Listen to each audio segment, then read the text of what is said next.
여호와 하나님이 뱀에게 이르시되 네가 이렇게 하였으니 네가 모든 가축과 들의 모든 짐승보다 더욱 저주를 받아 배로 다니고 살아있는 동안 흙을 먹을지니라. 내가 너로 여자와 원수가 되게 하고 내 후손도 여자의 후손과 원수가 되게 하리니 여자의 후손은 내 머리를 상하게 할 것이요 너는 그의 발꿈치를 상하게 할 것이니라. 또 여자에게 이르시되 내가 네게 임신하는 고통을 크게 더하리니 네가 수고하고 자식을 낳을 것이며 너는 남편을 원하고 남편은 너를 다스릴 것이니라. 아담에게 이르시되 네가 네 아내의 말을 듣고 내가 네게 먹지 말라 한 나무 열매를 먹었은즉 땅은 너로 말미암아 저주를 받고 너는 내 평생에 수고하여야 그 소산을 먹으리라. 땅이 내게 가시던 물과 엉겅퀴를 낼 것이라. 내가 먹을 것은 밭의 채소인즉 내가 흙으로 돌아갈 때까지 얼굴에 땀을 흘려야 먹을 것을 먹으리니 내가 그것에서 취함을 입었음이라. 너는 흙이니 흙으로 돌아갈 것이니라. 아담이 그의 아내의 이름을 하와라 불렀으니 그는 모든 산자의 어머니가 됨이더라. 여호와 하나님이 아담과 그의 아내를 위하여 가죽옷을 지어 입히시니라. 여호와 하나님이 이르시되 보라, 이 사람이 선악을 아는 일에 우리 중 하나같이 되었으니 그가 그의 손을 들어 생명나무 열매도 따먹고 영생할까 하노라. 여호와 하나님이 에덴 동산에서 그를 내보내어 그의 근원이 된 땅을 갈게 하시니라. 이같이 하나님이 그 사람을 쫓아내시고 에덴 동산 동쪽에 그룹들과 두루 도는 불칼을 두어 생명나무의 길을 지키게 하시니라. 아멘. 네, 오늘 창세기 3장 이제 마지막까지의 말씀은요. 저번 말씀에서 이제 죄를 짓고 이제 하나님을 피해 도망다녔던 아담과 하와가 이제 죄 심판을 받아 이제 에덴 동산에서 쫓겨나는 그 장면을 다루고 있습니다. 하나님이 뱀과 아담과 하와를 이제 심판하시면서 각각의 짊어져야 할 그 죄를 이제 이야기하시지만 그 심판 곳곳에서 하나님이 우리를 향한 또 인간을 향한 사랑을 숨겨 놓으시면서 얼마나 그 하나님의 사랑이 큰지를 우리에게 알려주고 있습니다. 오늘 말씀을 함께 알아보며 이 하나님의 사랑들을 찾아보며 묵상하며 또 오늘 하루에 그 말씀을 의지하며 나아가는 우리 모두 되기를 바랍니다. 먼저 오늘 말씀의 시작인 14절 15절을 보면요, 아담과 하와를 유혹하였던 그 뱀을 심판하십니다. 그러나 이 뱀의 심판 가운데에도 하나님의 심판 가운데 그 사랑이 숨겨져 있었습니다. 오늘 15절의 말씀을 제가 읽어드리도록 하겠습니다.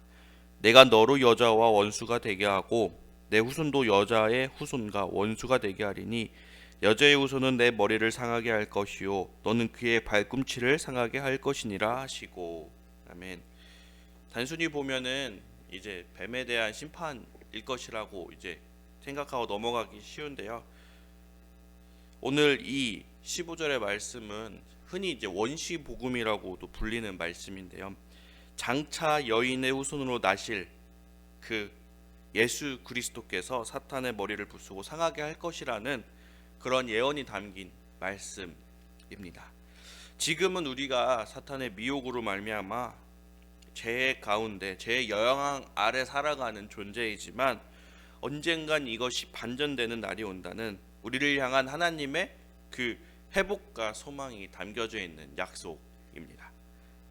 그래서 그 하나님의 사랑이 이 심판 곳곳에 숨겨져 있음을 보면서 우리는 그 사랑이 얼마나 더 큰지를 느낄 수 있습니다. 그 다음 심판은 이제 아담과 하와인 인간에 대한 심판이 나옵니다. 여자는 16절을 통해 말씀하시는데요. 16절 한번 제가 읽겠습니다. 또 여자에게 이르시되 내가 내게 임신하는 고통을 크게 더하리니 내가 수고하고 자식을 낳을 것이며 너는 남편을 원하고 남편은 너를 다스릴 것이라 하시고, 여자에게는 이제 어머니의 역할 또 아내의 역할을 주면서 그것들이 너에게 고통을 줄 것이고 네가 수고해야 될 것이다 라고 하며 그것을 감당하게 하였습니다. 그리고 17절에는요, 아담에게 이르시되 내가 내 아내의 말을 듣고 내가 먹지 말라 한 나무 열매를 먹었은즉 땅은 너로 말미암아 저주를 받고 너는 내 평생에 수고하여야 그 소산을 먹으리라 나오고 있습니다. 이제 남자는 고통과 수고를 통해 땅의 소산을 얻을 수 있도록 노동을 하게 된다는 그런 역할을 부여하고 있습니다.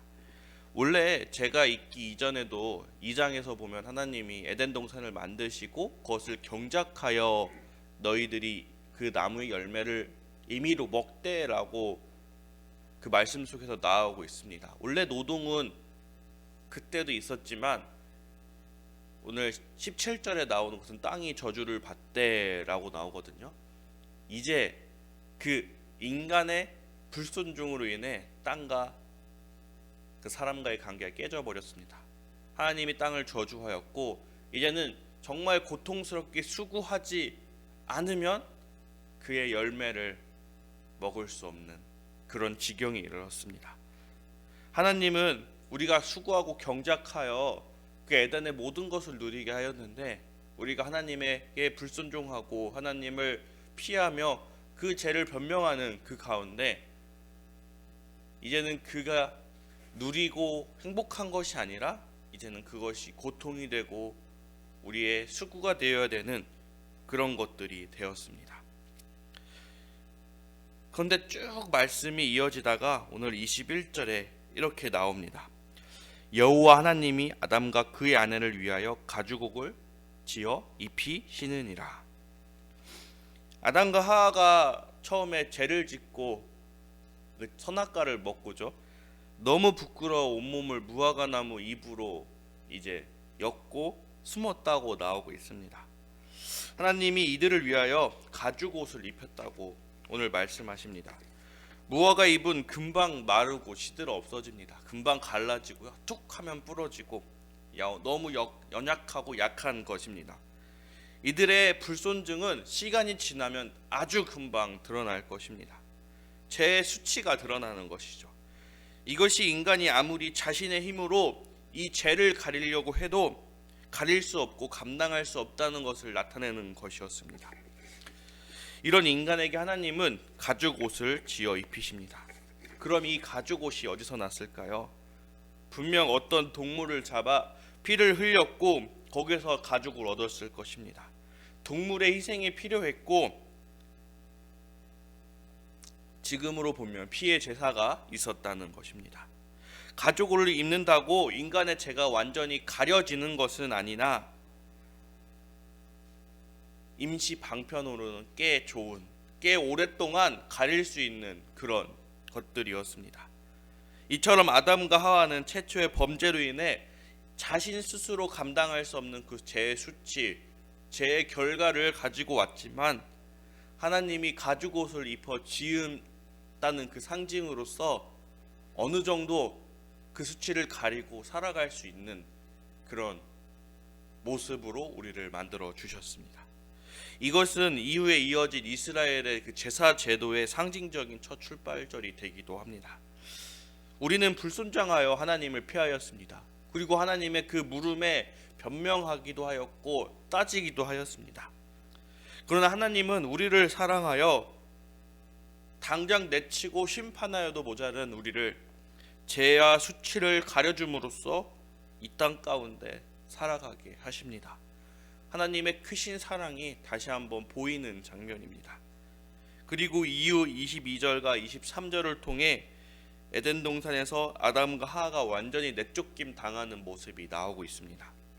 22절, 23절을 제가 한번 읽어드리도록 하겠습니다.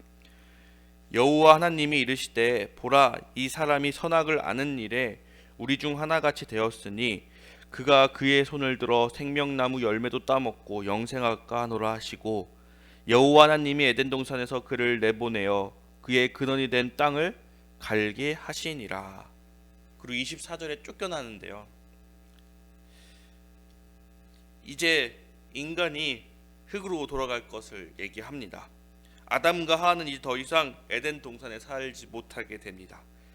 이 말씀에서 중요한 것, 에덴 동산에는 선악을 알게 하는 나무 말고 또 다른 나무, 생명나무가 있었는데, 하나님께서는 사람이 생명나무의 열매를 먹으면 영원한 생명을 누릴까 걱정하여 이제 그것까지 금하시고 내쫓았다고 얘기를 하고 있습니다. 그것도 모자라 거기에 두루 다니는 그 막아놓는 것들을 설치하시고 그것들을 금하셨습니다.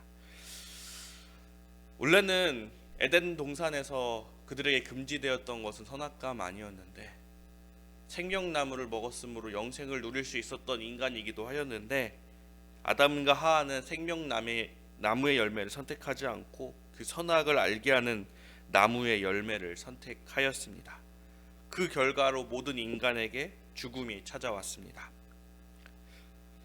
아담과 하와의 그 순간의 선택이 이들을 영원한 생명에서 벗어나 죄 가운데로 또 죽음으로 이루게 합니다. 첫사람 그 아담의 불순종으로 우리는 죽음이 왕 노릇하는 그 권세 아래 살고 있습니다. 하지만 이제는 마지막 아담이신 우리 예수 그리스도께서 우리의 생명의 왕이 되셔서 이제 우리를 그 가운데서 건져내어 그 예수님의 권세 안에 살게 하십니다. 우리는 그렇게 해주시기는 하나님의 사랑으로 이렇게 살아갑니다. 하나밖에 없는 아들 예수를 우리에게 보내셔서 십자가에 매달으시고 그 십자가에서 흘리신 그 보혈의 피로 우리를 씻겨주시사 우리를 다시 새로운 피조물로 살게 하신 성경 전체를 통틀어서 나타난 하나님의 그 큰 은혜가, 큰 사랑이 오늘 말씀을 통해서 우리는 다시 볼 수가 있습니다. 오늘 본문 가운데 숨겨진 죄지은 우리를 향한 하나님의 그 사랑을 다시 되새겨 봅니다. 이것을 가슴 깊이 새긴다면 오늘 우리는 우리의 삶에서 감사만 있을 것입니다. 감사가 끊이지 않을 것이고요. 우리의 삶이 그 자체가 하나님께 예배드리는 그런 삶이 될 것이라고 생각합니다.